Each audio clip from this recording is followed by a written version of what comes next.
In 2013, Caesars Casino had a problem. Or more accurately, they had kind of a multifaceted issue that they wanted some help with.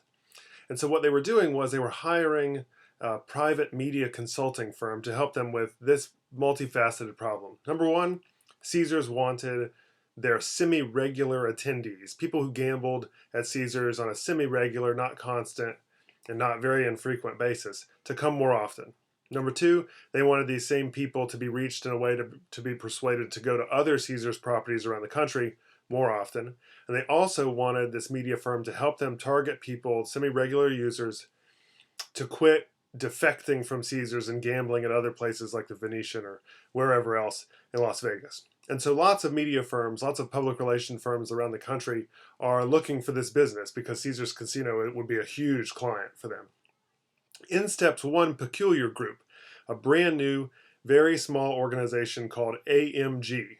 They'd never been around the block before. Analytics Media Group, with kind of a dull, nondescript title. And even more weirdly, it's run by a group of 20-somethings. It's just really 4 employees with what they think is a brilliant idea.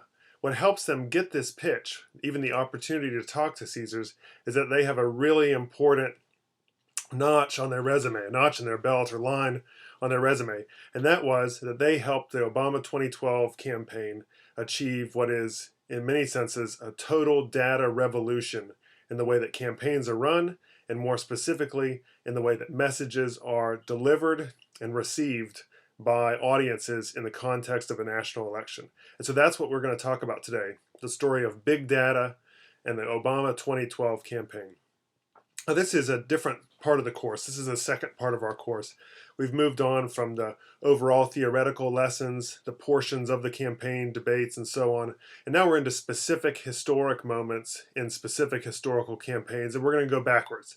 We're going to start with 2012, then move to 2008, 2004, skip a few here and there that don't offer us historical importance, and get all the way back into the 60s. And then we're going to conclude the course in section 3, where we focus on reflecting on the bigger pictures in the course: campaigns and citizenship. Are campaigns helping our democracy, hurting our democracy?